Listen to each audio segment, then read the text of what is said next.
주님의 나라가 임하는 것이 정답입니다. 내 삶의 모든 문제는 주님의 나라가 임해야 끝나는 것입니다.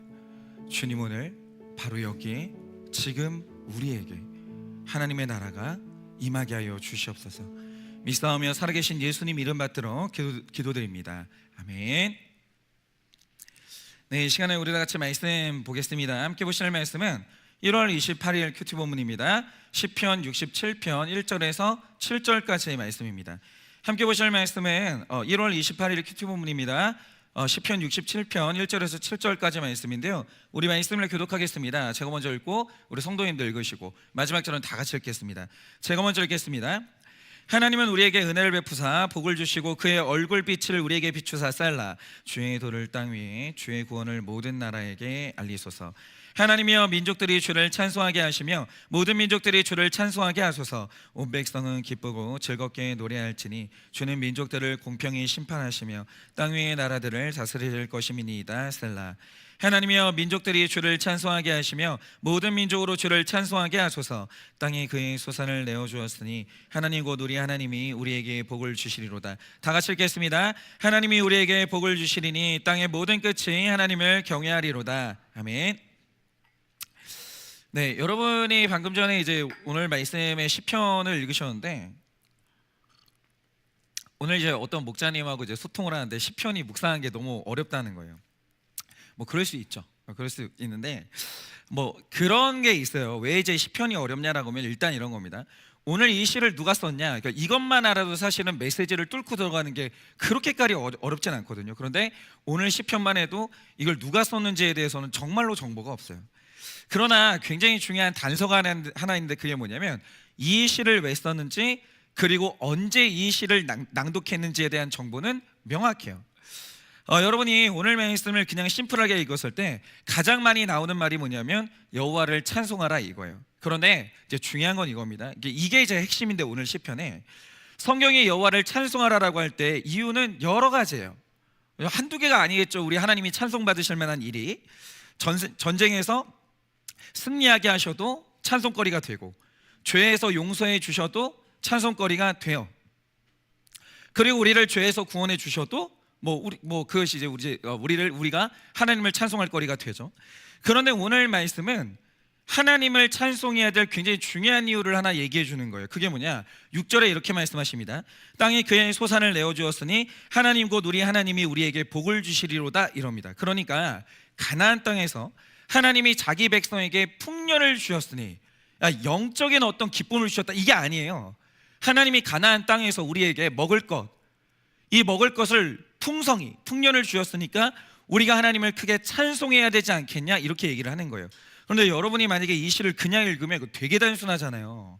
그러니까 이 설교자의 어려움이 그런 거예요. 여기에는 다른 뜻이 있는 거예요. 그냥 이런 거죠. 하나님이 뭔가 주셨나 보다, 그래서 찬송하다 보다 이해가 된다, 뭐 이러실 수 있거든요. 그런데 만약에 여러분이 이 시를 읽으시면서 이 시가 써진 시대와 장소의 배경을 알면 이 시는 성격 자체가 완전히 달라져요. 이 시는요, 단순히 줬으니까 찬양한다 이런 게 아니라 이 시 자체가 뭐냐면 이게 어마어마하게 치열한 영적 전쟁이에요. 왜 그러냐? 한번 들어보세요. 지금 이 시의 찬양이 울려 퍼지는 곳이 구약 시대의 가나안 땅이거든요. 그런데 가나안 땅은 풍년, 다시 말해서 먹고 사는 이 문제에 대해서 두 가지 강력한 귀신과 신이 충돌하는 영적인 전쟁터였다는 거예요. 왜냐? 원래 이제 가나안 땅이, 그러니까 하나님의 백성들이 거기 들어가기 전에 가나안 땅을 통치하던 귀신의 이름이 바알이었거든요. 그런데 이 바알이 주장하는 자기 능력이 뭐냐? 나는 풍년의 신이라는 거예요. 내가 너희에게 비를 주고 내가 너희에게 먹을 것을 준다라는 거예요. 그게 나 바알이라는 거죠. 그런데 어느 날 귀신들이 통치하던 어둠의 땅에 하나님의 백성이 들어간 거예요. 그리고 거기에서 바알이 아니라 여호와 하나님의 이름을 찬양을 했는데, 그런데 오늘 이 백성이 찬양하는 여호와가 어떤 하나님이냐? 공교롭게도 땅의 소산을 얻게 하시는 풍년의 주인이 하나님이다. 두 백성이 똑같은 말을 하는 거예요. 이게 충돌하는 거예요. 그런데 여기에서 중요한 게 뭐냐? 만약 여호와와 바알이 주장하는 풍년의 방식이 똑같다, 그러면 그냥 그거는 이름만 다른 본질상 같은 신이에요. 그런데 여기서 이제 이 두 신이 강력하게 충돌하고 영적 전쟁이 일어났던 이유가 뭐냐? 둘 다 풍년을 준다라고 하는데 그 방식이 완벽히 다른 거예요. 여기에서 전쟁이 일어나는 거예요. 그런데 완벽하게 다르다라고 할 때 이 본질이 뭐냐면 순서가 뭐가 문제냐, 뭐가 앞이냐, 이 앞뒤 순서의 문제인데 이게 타협이 안 되는 전쟁이 일어나는 거예요. 그러니까 이런 거죠. 바알은 가장 앞에 풍년을 얻는 것, 다시 말해서 먹고 사는 것이 가장 앞에 있고 다른 것은 먹고 사는 문제 다 뒤에요. 근데 이게 엄청난 설득력을 가져요. 왜냐? 사람이 배가 고프면 아무것도 못할 것 같거든. 사람이 먹고 사는 문제가 안 되면 정말 아무것도 못하는 것 같거든요. 그러니까 먹고 사는 게 제일 중요하다. 이게 어마어마한 설득력을 가져요. 어마어마한 설득력. 그러니까 이 바알 신앙을 가진 사람들이 입에 달고 사는 말이 있어요. 그게 이런 거죠. 진짜 그리스도인은 이런 말 안 해요. 이게 뭐냐면 사실상 불신자, 바알 신앙을 가진 사람들이 늘 하는 말이 뭐냐면 이런 거예요. 어떤 일을 해도 다 먹고 살자고 하는 일이지. 다 먹고 살자고 하는 일이죠. 저는 그거 교회에서도 들어봤어요. 어느 날 사역자들하고 이제 모여가지고 짜장면을 시켜 먹는데 딱 그런 거예요. 자 이거 다 먹고 살자고 하는 일인데 모이자고 먹자고. 이거 그 여호와 신앙 아닙니다. 그런데 이 여호와라는 신은 그게 아니라고 얘기를 하는 거예요. 먹고 사는 문제보다 그 중요한데 그거보다 여호와의 도 그리고 구원이 앞서는 것이고 여호와의 도를 따르면서 구원을 네 삶에 이룰 때 하나님이 그 삶을 지지하사 이 땅의 풍년도 얻게 하신다라고 강력하게 약속을 하시는 거예요. 그런데 보세요. 이게 단순히 앞과 뒤의 사소한 문제 같은데 이게 어마어마한 차이를 낳아요. 예를 들면 이런 거죠. 자, 가나안 땅에 어떤 남자가 어떤 여자와 평생 같이 살기로 약속하면 이제 다른 사람은 포기해야 되는 결혼 제도가 고대 가나안 땅에 있었을까요? 없었을까요? 성경을 보면 이 가나안 땅의 추장이죠. 하몰의 아들 세겜이라는 사람이 나오는데 이 사람이 야곱의 딸 디나를 사모하게 됩니다. 그래서 그녀를 강간한 다음에 디나와 결혼하게 해달라고 요구하는 장면이 창세기 34장에 기록되어 있어요. 그러니까 이 사건만 해도 오늘 시편이 쓰여지기 한참 전의 사건인 거예요. 그런데 그때도 고대 가나안 땅에 결혼 제도가 있었어요. 결혼 제도가 있었다라는 거죠. 그런데 가나안 땅 사람들에게 있어서 가장 중요하고 앞에 있는 가치가 뭐였냐? 결혼의 언약을 지키는 것보다 먹고 사는 게 앞에 있었어요. 이거보다 앞에 있는 건 아무것도 없었어요. 먹고 사는 게 그 어떤 언약보다 앞에 있었다라는 거죠. 그런데 이런 사람들에게 바알이 풍년을 얻는 방법으로 제시한 게 있다라는 거죠. 먹는 게 제일 중요해. 먹고 사는 게. 근데 먹고 살고 싶어. 그런데 잘 먹고 잘 살고 싶어. 그러면 내가 제시하는 방법이 있어. 근데 그게 뭐냐? 이 바알 신앙의 교리를 이끌어서 바알 사이클이라고 부르는 건데 이런 거예요. 이게 매년 반복돼요. 그럼 뭐가 반복되냐? 바알이 매년 죽음의 신 모트하고 전쟁을 해요. 그때마다 이 바알이 패배해서 죽거든요. 그런데 바알이 죽으면 그때 일어나는 현상이 뭐냐? 그게 바로 흉년이에요. 왜냐하면 바알이 죽으니까 비를 내려주는 신이 없는 거예요. 그러니까 이 땅에 다시 비가 오게 하려면 죽은 바알을 다시 살려야 되는데 그 방법이 뭐냐? 바알의 아내이자 누이인 아나트가 죽은 바울의 시체와 성관계를 해야 돼요. 그러면 바알이 다시 부활하면서 이 세상에 비를 내려주는 거예요. 이게 완전히 엽기적이에요. 그러니까 이 땅에 흉년이 오면 사람들은 그때부터 기도를 하기 시작하는데 아나트로 하여금 죽은 바알의 시신과 성관계를 하소서, 성관계를 하소서, 그러면서 바알 신전에 가서 빌어야 돼요. 그런데 그 비는 방법이 뭐냐? 예배의 방식이 뭐냐? 여러분 많이 들으셨겠지만 사람들이 바알 신전에 와서 신전에 대기하고 있는 창녀 창남들과 성관계를 하는데 그 땅에 비가 올 때까지 성관계를 해야 돼요. 그러면서 아나트를 성적으로 자극해야 되는 거예요. 그런데 잘 보세요. 지금 바알이 요구한 게 뭐냐면 니들이 먹고 살고 싶으면 네 안에 네 남편과 맺은 언약을 버리고 신전에 와서 다른 사람하고 성관계를 하라는 거예요. 그런데 만약에 이걸 한다라고 할 때 사람들 마음이 흔쾌하기만 했을까요? 그랬을 것 같으면 회개하셔야 되죠. 그러니까 이게 그렇지는 않다라는 거죠. 그러니까 이 시기도 결혼 제도가 있었고 결혼의 원리가 오늘날과 크게 다르지 않았기 때문에 잘 보세요. 바알 신전에 갔으니까 흉년이 왔어요. 내 남편이 기도하러 바알 신전 간대요. 흉년이 왔어요. 내 아내가 기도하러 바알 신전에 간대요. 그럼 내 아내가 내 남편이 거기 갈 때 뭐하러 가는지 안다니까요. 거기서 무슨 일이 벌어지는지 안다고요. 이게 뭐냐면 너만 양심 있냐? 아니 순번 돌아가면서 가야 되는 거예요. 비 올 때까지. 오늘은 네 남편 차례였죠. 그런데 내일은 내 남편 차례예요. 그럼 내 남편이 갈 때 그걸 아내가 봐야 되는 거예요. 가면은 내 남편이 그 신전에 가서 뭐 하는지 알아요. 그럼 기분이 어떻겠어요? 정말 좋은 기분이 아니라니까요. 신혼인 거 아무것도 상관이 없어요. 가야 되는 거예요. 그런데 중요한 게 뭐냐면, 근데 보내줘요. 나도 가고 보내준다고요. 그럼 그렇게 할 수 있는 이유가 뭐냐? 이런 거예요. 이 한마디면 끝나요. 여보, 진짜 싫은데 먹고 살려면 어쩔 수가 없네. 이 한마디로 싹 끝나요. 그러니까 정말 그런 사람도 있어요. 이게 뭐냐면 신앙인이래요. 신앙인인데 내 남편이 늦게 들어오면 뭐 하는지 다 알아요. 뭐 술 마시고 있겠지. 신앙인인데, 직분자인데. 그런데 딱 그러는 거예요. 여보, 먹고 살려면 어쩔 수가 없네. 이 한마디 하잖아요. 합의가 되는 거예요. 그거 신가정 아닙니다. 그거 신가정 아닌 거예요. 그러니까 먹고 사는 문제가 가장 앞에 온다라는 게 되게 무서운 거예요. 먹고 살아야지. 굶어 죽을 거야? 하나님 잘 믿는다고, 예배 잘 드린다고 하늘에서 쌀이 떨어지지 않아. 이게 확고한 사람이 있다니까요. 그러니까 이 한마디로 모든 게 허락되는 사람들이 누구냐? 바알 신전의 사람들이에요. 사실상 교회 안에도 요게 이 논리가 정확히 굳어져 있는 사람 되게 많아요. 그런데 이게 오늘날도 그래요. 목사님, 성경이 너무 비현실적이에요. 목사님 그거 아세요? 목사님 사회생활 안 해보셔서 아시겠지만, 제가 거래처를 뚫고 먹고 살려면요 2차도 가고 3차도 가야 돼요. 그거 아니면 목사님 제가 굶어 죽어야 되거든요. 이게 죄예요? 물어보는 거예요. 목사님 그거 아세요? 법대로 다 법을 다 지키고 살면요 못 먹고 살아요. 망해야 돼요. 목사님 세금 다 내잖아요. 죽어야 돼요. 목사님 주일에 쉬면 먹고 사는 게 불가능해요. 그런데 저 같은 사람도 주일 성수 못하는 게 그 죄예요? 그러니까 이게 뭐냐면 이게 완전히 굳어졌는데, 먹고 살기 위해서는 모든 게 다 허락되는 거예요. 바알 신앙이 되게 무서운 거예요. 다 괜찮아요. 그냥 눈 감아지는 거예요. 여보, 먹고 살려면 어쩔 수가 없네. 이 한마디로 다 끝나는 거예요. 서로의 죄를 허용해 주는 거예요. 그런데 아브라함이 가나안 땅에 처음 들어갔을 때 바로 이 논리에 설득이 됐던 것 같아요. 그래서 일어난 일이 뭐냐? 하나님은 흉년을 통해서 네가 더 깊이 하나님과 교제하는 법을 배우고 네가 하나님의 방식대로 문제를 푸는 법을 배워라 라고 하시면서 흉년을 주셨거든요. 그런데 아브라함이 먹고 살기 위해서 약속의 땅을 떠나요.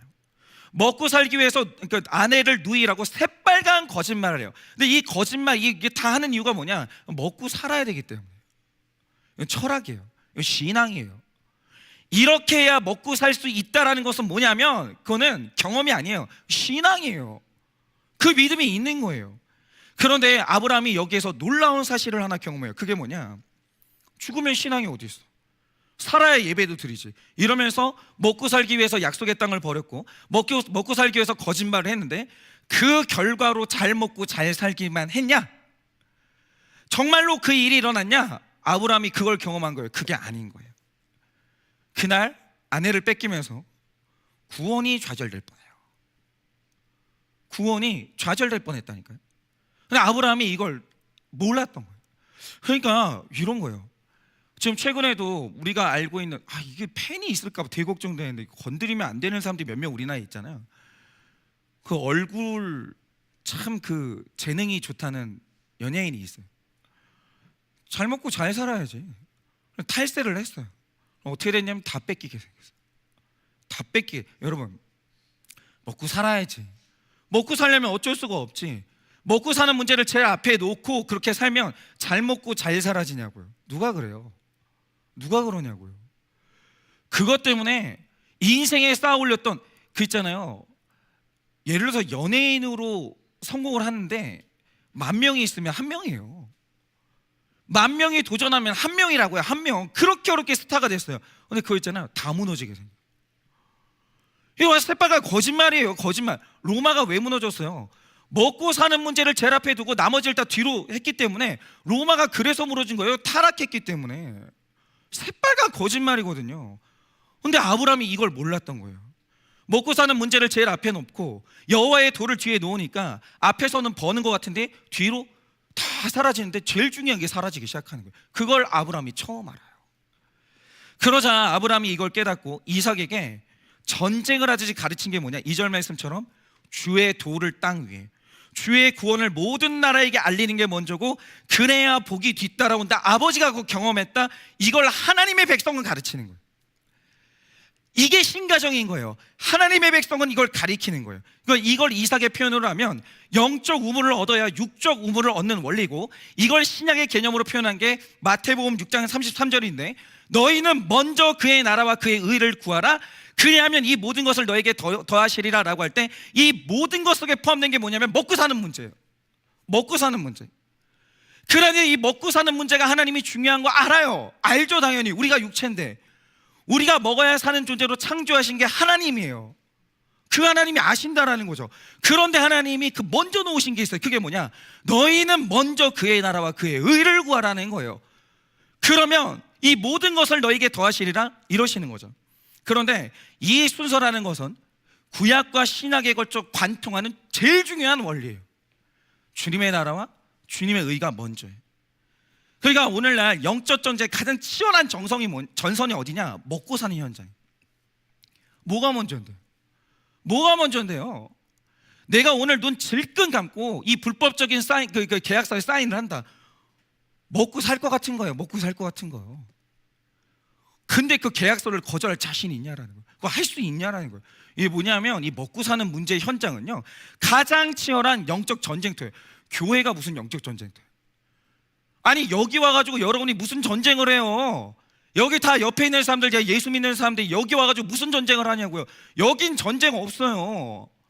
먹고 사는 이게 생활의 전선에 갔을 때 거기에서 치열한 영적 전쟁이 벌어지는 거예요. 먹고 사는 게 먼저냐, 그의 나라와 의가 먼저냐, 이거죠.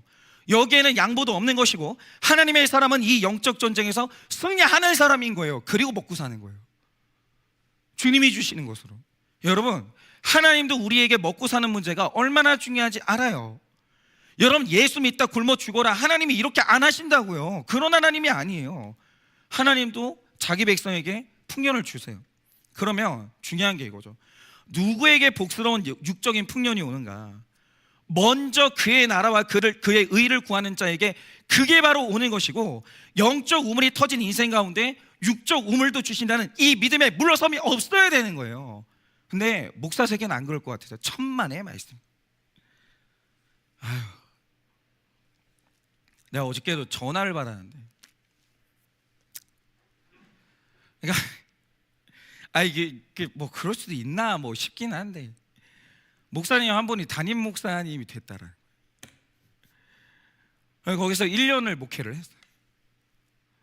근데 사례비가 적은 거예요. 그래서 사임했다. 뭐 부교육자는 그럴 수 있는지 내가 잘 모르겠는데, 담임 목사는 그 교회의 리더십이에요. 버텨야 될 거 아니에요. 하나님이 입히시고 먹이신다는 거 안 믿으면 왜 담임 목사 했냐고. 근데 사례비를 안 올려준다고 사임을 한 거예요. 1년 만에. 이게 여러분들만 그런 거 아니에요. 목사는 먹고 사는 문제 안 중요할 것 같으세요? 중요해요. 누구에게나 이거는 굉장히 심각한 문제라는 거죠. 그러니까 뭐가 먼저라는 거예요. 뭐가 먼저. 하나님이 우리에게 하나님 뜻대로 살아도 풍년을 주시는 하나님, 바알은 귀신이에요. 그분이 진짜 풍년의 주인이라는 걸 믿냐라는 거예요. 그런데 제가 이 이야기를 하면 누군가는 이런 말씀을 하실 거예요. 목사님, 근데 저는요 하나님 말씀대로 사는 일에 최선을 다했는데, 그런데 저한테 육적 흉년이 왔거든요. 그럼 저는 왜 이렇게 됐을까요? 이거는 수많은 경우의 수가 있어요. 근데 중요한 게 뭐냐면 그 중에 오늘 제가 꼭 말하고 싶은 게 있어요. 이런 거예요. 자, 오늘 말씀은 이 부분이 진짜 핵심인데, 자 4절 말씀으로 한번 풀어볼게요. 4절 말씀은 여호와의 도와 구원을 먼저 찬양하라고 하는데, 기쁘고 즐겁게 찬양하라고 하거든요. 그런데 여기에서 이 찬양이라는 말의 본질은 뭐냐면, 네 속에 있는 믿음을 밖으로 드러내라, 그리고 네가 삶으로 살아내라, 이게 찬양이에요. 찬양은 본질적으로 노래가 아니에요. 속에 있는 것을 밖으로 뱉는 거예요. 그게 찬양이라는 거죠. 삶이에요. 그리고 여기에서 이 찬양을 기쁘고 즐겁게 하라라는 것, 하라는 말의 원어적인 뜻이 뭐냐면 가장 높은 수준의 최선을 다해서 주 뜻대로 살아라, 이 뜻인 거예요. 그러니까 자, 성화의 영역은 이런 거예요. 네가 오늘 주의 뜻대로 살되 네가 할 수 있는 하나님이 요구하시는 최선을 다해서 살면 그 깊은 영적 우물이 육적 우물을 불러온다라고 말씀을 하시는 거예요. 그런데 중요한 게 이거죠. 사람들이 있잖아요, 다 자기가 최선 다했다고 말해요. 근데 그거 아세요? 여러분이, 그리고 제가 생각하는 그 최선이 실상 최선이 아닐 때가 엄청 많다는 거 아세요? 그냥 이거는 확실해요. 뭐냐면 사람들은 다 이 고통에 대한 자기 방어 기제가 다 있어요. 그래서 최선보다 바로 밑에서, 훨씬 더 밑에서 나는 최선을 다했다고 그래서 선을 그어버려요. 그러니까 내 자신이 생각하는 최선은 최선이 아닌 경우가 거의 99%라고 보시면 돼요. 그러니까 인생에 있어서 내가 어디까지 할 수 있냐, 최선이 어디냐는 남이 나한테 알려줘야 돼요. 제가 그거를 그 PT를 받다 처음 알았어요.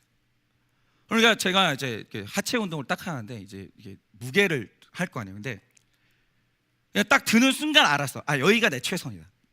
아, 여기까지다. 라고 하면서 막 최선을 다하는, 막 우와 이러면서 최선을 다하는 거죠. 근데 갑자기 PT 선생님 오시더니 막 웃으시는 거예요. 뭐 하세요? 장난하시냐? 선생님 최선은 이게 아니에요. 근데 제가 말을 안 들으면 목사님 최선은 이게 아니에요. 거기다가 40kg 더 얹어버려요. 이것까지가 선생님 최선이에요. 뭐 하시는 거예요 지금? 그러니까 우리는 다 내가 최선을 다한다고 생각하는데 여러분이 여러분한테 속으시는 거예요. 여러분이 생각하는 최선은 절대 최선이 아니에요. 예를 들어서 마태복음 19장 16절에서 22절을 보면 굉장히 재미있는 내용이 하나 나오는데, 어느 날 한 청년이 예수님을 찾아와서 하는 주장이 뭐냐? 내가 모든 율법을 최선 다해 다 지켰다. 나는 최선 다해 주 뜻대로 살았다. 이렇게 주장을 하는 거예요. 정말 이 청년이 있잖아요, 자기가 최선 다했다고 믿고 있어요. 그런데 그날 그게 완벽한 자기 착각이었다는 게 다 드러나요. 이 청년이 주님 안에서 최선이 뭔지를 모르는 거예요. 그래서 예수님이 그날 알려주시는 거예요. 뭐냐? 아, 그러니 너 최선 다했니? 그런데 주님이 원하시는 최선을 알려줄게. 오늘 네 물질을 가난한 사람들에게 나누고 너는 나를 따라와. 하나님이 너에게 반드시 영생을 주실 거야 라고 해요. 그러니까 이 청년은 한 번도 최선을 다한 적이 없어요. 근데 처음으로 이날 하나님의 최선이 뭔지를 처음 들었어요. 그러자 이 청년이 보인 반응이 뭐냐? 근심하더니 그날 밤에 예수님을 떠나요. 다시는 나타나자. 다시는 나타나자. 그러니까 이 청년이 왜 영생을 얻지 못했냐? 자기만 모르는 거예요. 단 한 번도 하나님 앞에 신실한 적이 없는데 자기는 엄청나게 신실하게 살았다고 착각을 하는 거예요. 바로 이게 우리 안에 있는 이 최선이라는 이 자기 착각에 대한 엄청난 이 착각인데, 하나님이 원하시는 찬양을 인생 통틀어 한 번도 안 해놓고 자기는 열심히 찬양을 했다고 믿고, 최선의 근처도 못 가본 사람이, 거룩의 이 근처도 못 가본 사람이 자기는 거룩하게 살았다고 믿고 늘 주님을 찬양하고 살았다고 믿는 거예요. 그러면서 열매가 없는데 왜 내가 열매가 없는지 몰라. 자기가 엄청 선하게 살았다고 생각해. 단 한 번도 선하게 산 적이 없는 사람이 엄청 자기가 선하게 살았다고 생각해. 그리고 하나님이 이렇게 선하게 산 나의 인생에 왜 축복을 안 하는지를 몰라. 예를 들어서 저는 부자들을 만나봤고 일평생 빚에 시달리는 사람 만나봤거든요. 그러니까 이런 거예요. 그냥 월급이 들어오면 빚의 속도로 아무것도 안 남는 거예요. 다 빠져나가. 근데 어떤 사람들은 차곡차곡 모아가지고 부자가 되는 거예요. 저는 다 만나봤죠. 그러니까 제가 그런 사람이라는 게 아니라 저는 만나봤죠. 그런데 이 둘의 차이가 어디에 있는지 아세요? 돈을 아끼는 사람들은요, 부자들은 돈을 아낀다라는 기준의 질이 달라요. 그 부자 만나봐야 돼요. 경악을 금치 못해. 그러니까 이 빚이 있는 사람들이 늘 주장하는 게 있어요. 똑같이 말해요. 그게 뭐냐? 목사님, 저 돈 안 써요. 제가 돈 한 푼을 쓸 때 얼마나 고민하고 한 푼이라도 싼 거 사려고 목사님 제가 얼마나 열심히 검색하는 줄 아세요? 그런데 물가가 너무 올라서 써야 될 때가 너무 많아서 그래서 저축이 안 되는 거예요, 이러거든요. 그러니까 자기는 돈을 아끼려고 최선을 다했다는 거예요. 그런데 부자들이, 그냥 제가 하나 여쭤볼게요. 여러분들은 100원의 가치가 어느 정도예요? 여러분 100원 모아요? 100원 땅에 떨어져 있으면 그거 주워요? 100원 중요해요? 근데 재미있는 게 뭐냐면 부자한테 100원의 가치랑 가난한 사람들한테 100원의 가치가 달라요. 누가 100원을 더 귀하게 여길까요? 제가 진짜 웃겼던 게 뭐냐면 가난한 사람들이 100원을 우습게 알아요. 부자들 중에서 나는 100원을 우습게 하는 사람을 본 적이 없어요. 여러분 부자들이 100원을 아끼는 최선이 뭔지 아십니까? 그러니까 이런 거예요. 어떤 사람은 10,000원이 있으면 100원 우습게 알고, 어떤 사람은 100만 원이 있으면 100원을 쓰레기로 알고, 어떤 사람은 1000만 원이 있으면 100원이 아무것도 아닌 것 같아요. 그런데 부자는요 100억이 있어도 100원 낭비 안 해요. 뭐 계산할 때 있잖아요 100원까지 계산. 그러니까 제가 실제로 본 게 뭐냐면 100원만 더 싸게 살 수 있다면 주유소를 훨씬 더 먼 데까지 걸어가는 걸 5km를 기꺼이 걸어가. 100원만 더 싸게 살 수 있다라고. 근데 이 부자들은 뭐가 있냐면 이 100원이 10년이 쌓이면 얼마인지 머릿속에 다 있어. 그게 성실함이에요. 근데 가난한 사람들은 그 성실함이 없어요. 거기까지 계산을 안 해. 그러니까 찐부자들은 절대로 자기가 자기한테 안 속아요. 비싼 건 비싼 거예요. 싼 건 싼 거예요. 이게 기준이 안 없어져요. 그냥 원래 그래. 그런데 백날 빚에서 못 벗어나는 사람들은 비싼 걸 싸다고 자기를 속여요. 이걸 속이는 방법도 여러 가지. 엄청 비싸지만 이거를 60개월 할부를 하면 엄청나게 싸네. 이런 식으로 자기를 어마어마하게 속여요. 그러면서 나는 싸게 살려고 최선을 다했다 이러고 착각을 하는 건데, 아니요, 그래 본 적이 없어요. 단 한 번도 사고 싶은 걸 허벅지 찔러가면서 이렇게 참아본 적이 없다니까요. 그런데 자기는 엄청나게 노력하고 살았다고 착각을 하는 거예요. 그냥 세상의 물가가 너무 올라서 나는 돈을 모으지 못했다, 이런 데까지 싹 다 거짓말이에요. 그래 본 적이 없어요. 그리고 나서 내 삶에 빚이 쌓이잖아요. 그 빚이 어디에서 왔는지조차도 몰라요. 왜? 생각이 없거든요. 그런 성실함 자체가 없는 거예요. 그런데 이런 사람들이 부자를 만나서 최선을 다하는 이 기준의 절약을 배우면 그때 자기 기준이 얼마나 내려앉아 있는지를 그때 깨닫게 되는 거예요. 근데 이게 목회자도 마찬가지예요. 제가 그런 사람인데, 여러분 목회자의 그릇이 뭔지 아십니까? 한 명의 가치가 어느 정도냐, 이게 그 목사님의 그릇이거든요. 그러니까 이런 거예요. 어떤 목사님은 성도님 10명이 있을 때 성도 한 명이 귀하대요. 그러다 성도님들이 30명으로 늘어나요. 그럼 이제 그때부터 한 사람 우습게 여기기 시작해요. 어떤 목사님은 성도가 한 100명 되잖아요. 그때부터 성도 한 명이 나가는 거 신경도 안 쓰기 시작해요. 그러면서 조금이라도 목사님을 불편하게 하고 어떤 사람이 나랑 갈등한다? 그러면 그 사람이 나가기를 바라고 너 하나 없어도 99명 있어, 이렇게 되는 거예요. 그런데 제가 경험한 그릇이 큰 목사님들은요, 성도가 10,000명일 때도, 근데 그거에 놀랐어요. 성도가 10,000명이 있는데도 한 명이 나간다고 하니까 난리를 치는 거예요. 왜? 뭐 때문에? 어떻게 했는데? 어떻게 할 건데? 10,000명이 있는데 한 명이 나간다고 하면 난리가 나요. 그게 여전히 큰일이에요, 그분한테.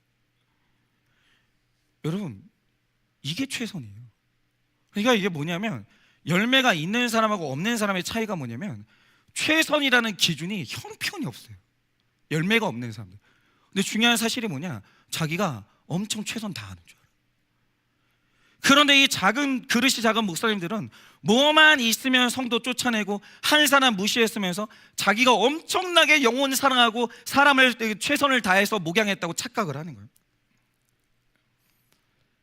그러니까 제가 이제 큐티를 했었거든요, 예전에도. 나는 내가 큐티를 엄청 열심히 한다고 생각을 했거든요. 그런데 어느 날 이제 선생님을 만난 거죠. 대가를 만난 거예요. 근데 이분이 오늘, 근데 저는 솔직히 그랬어요. 비 오면 비 온다고 큐티 안 해. 이사하면 이사한다고 큐티 안 해. 어린이날이면 어린이날하고 큐티 안 해. 단풍 생기면 단풍 봐야 된다고 큐티 안 해. 뭐 이랬거든요. 기분 따라, 상황 따라, 이벤트 생기면 안 해요. 근데 이제 제가 만났던 저희 선생님은 20년, 30년을 매일 큐티를 하는데 어느 날 딱 그런 거예요. 교육자 회의를 하는데 갑자기 우시는 거예요, 진짜로. 내가 실제로 그거 봤어, 장면. 우시는 거예요. 왜 우시나? 왜 우시냐면 오늘 큐티 하는데 큐티가 너무 안 돼가지고 힘들어. 그러면 막 우는 거예요. 근데 그거 아세요? 너무너무 하기 싫은 거예요. 너무너무 막, 그러니까 큐티하다 고통스러워도 우는 거예요. 근데 또 큐티. 근데 그날 완전히 깨졌어요. 저게 최선이구나. 그러니까 그분하고 나의 최선의 기준이 완전 달라요. 그러니까 그분이 왜 열매가 있고 나는 열매가 없는지 그날 처음 알았어요. 여러분 그거 아세요? 범죄자들을 보면 하나 같은 똑같은 특징이 있어요. 도덕적인 삶의 기준이 내려앉아 있는데 자기가 그거 내려앉은지 몰라요. 그 자기가 엄청나게 착하게 살았는데 억울하게 여기 왔다라고 생각을 하는. 그러니까 이게 여기서 빠져나와야 되는 거예요. 그런데 주를 향한 예배와 찬양이 그래요. 어떤 사람은 그거 아세요? 정말 집에 먹을 것이 뚝 떨어져요. 예배 오죠. 기도하죠. 절로 기도가 나오죠. 원래 그런 거예요. 그런데 딱 수중에 10만 원 생기잖아요. 기도 뚝 끊어지는 사람. 예배의 가치가 우스워지는 거예요. 어떤 사람은 100만 원 딱 있잖아요. 1000만 원 여유가 생기면 예배와 찬양을 헌신짝처럼 버려요. 절대 안 와요. 절대. 그 다음부터 있잖아요. 기도의 간절함이 뚝 사라지는 거예요. 조금만 형통하면 기도가 무가치해지는 거예요. 조금만 잘 되면 겸손이 사라지는 거예요. 많이 잘 되지도 않았어요. 조금 잘 되는데 그때부터 그냥 눈 뜨고 못 봐요. 얼마나 교만해지는지. 주님 앞에서 있잖아요. 목사 앞에서, 목자님들 앞에서 목이 뻣뻣해져 가지고 있잖아요. 겸손할 줄을 모르는 거예요. 이래놓고 자기는 하나님을 향해서 최선을 다해 나는 믿었다 이러고 있는 거예요. 이러고 나는 하나님을 뜨겁게 사랑했다 이러는 거예요. 단 한 번도 최선을 다해 본 적이 없으면서 내가 기준이 낮아서 나는 최선을 다했다고 착각하고, 그래서 하나님이 왜 나에게 열매를 안 주시는지를 몰라. 모르는 거죠. 그런데 여러분, 예배와 찬송과 겸손의 최선이 뭔지 아십니까? 잘 들으세요. 다윗이요, 왕이 된 이후에도 예배에 목숨 걸었어요. 여러분은 왕도 아니잖아요. 뭐 집에서나 왕일지 모르지. 여러분은 그냥 직장에서 쩔이잖아요, 그죠? 근데도 예배 안 드려요. 그냥 조금만 있잖아요. 돈이 벌리잖아요. 예배 안 드려요. 근데 다윗은 왕이었는데 예배에 목숨 걸었어요.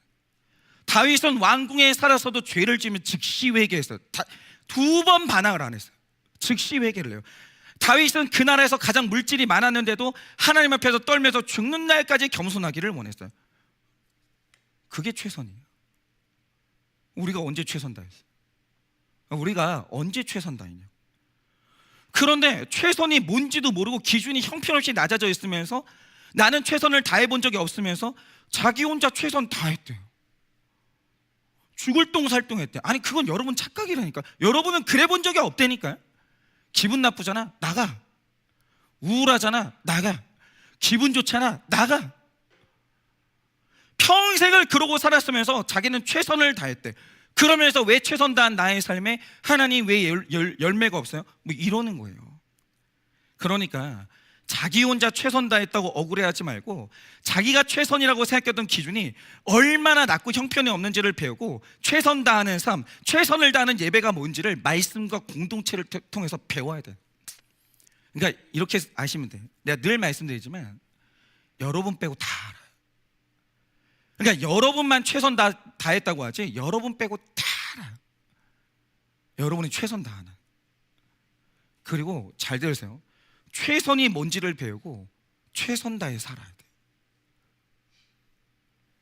여러분, 기도의 최선이 뭔지 알아요? 여러분, 최근에 기도 언제 했어요? 최근에 기도 제일 길게 한 게 몇 시간인지 묻지도 않을게요. 몇 분이에요? 여러분, 기도의 최선이 뭔지 아세요? 하나님의 아들 예수님도 날마다 새벽에 일어나서 피땀 흘리면서 기도했어요. 무려 하나님의 아들이 매일 새벽마다 일어나서 피땀 흘리면서 기도했다고요. 하나님의 아들이. 근데 우리는 아무 힘도 없어. 아무 거룩도 없어. 하나 여쭤볼게요. 최근에 기도 언제 했어요? 했으면 몇 분이나 했어요? 난 시간 단위로 기도하는 사람은 나 바라지도 않아요. 몇 분 했어요? 그런데 죄인인 우리가 정말 하나님께 구하자. 얼마나 교만한지 정말 안 구해요. 그러다가 사건이 생기면 겨우 며칠, 그것도 엄청 많으면 30분 기도해 놓고 하나님은 내가 아무리 기도해도 응답을 안 한대. 그러니까 언제 최선 다해 기도해 봤는데요? 언제 그래 봤냐고. 언제 영적 우물을 파보기나 했냐고. 안 해. 정말 안 해. 근데 하나님은 어떻게 해줘요? 여러분, 성화의 영역에서 그런 거 없어요. 여러분, 만약에 이런 식이면 영육을 나눌 필요도 없어요. 어떤 세계에서도 못 얻어요. 어떤 세계에서도. 언제 최선 다해봤냐고. 안 해요. 안 하는데 난 최선 다해야 돼. 여러분, 우리의 훈련은 그런 거예요. 하나님의 나라와 의를 깨닫고 그 아름답고 그 높은 하나님의 나라, 그의 의를 깨닫고 하나님이 원하시는 최선을 배우세요. 그런데 또 당신은 최선을 다하지 않았어. 뒤집어지죠. 네가 나를 하냐? 내가 어떻게 살았는데? 그냥 그만하세요. 아니라고요. 그냥 여러분이 자신이 최선 다했다고 그냥 착각하시는 거예요. 여러분, 주님께 배우셔야 돼요. 그 최선을 연습하고 그걸 살아내는 그 훈련, 그것이 신앙의 훈련이고 최선의 거룩과 최선의 찬양과 최선의 예배는 반드시 복을 불러요. 반드시 복을 불러요. 여러분, 이 땅이 최빈민국에서 어떻게 이렇게 올라선 줄 아십니까? 저희 외할아버지, 저희 어머니가 기억하는 외할아버지의 기도 장면이 있거든요. 진짜 저희 어머니는 이렇게 과장하는 걸 되게 싫어요. 그런데 외할아버지가 기도 훈련을 할 때 외할머니가 눈이 엄청 오는데 외할아버지를 쫓아내는 거예요. 기도하고 오라. 밥을 안 줬대요. 기도하고 오라. 왜 자고 있냐? 기도하고. 기도하러 나가잖아요. 그러면 하나님의 성령이 임하는 거예요. 산 위에서.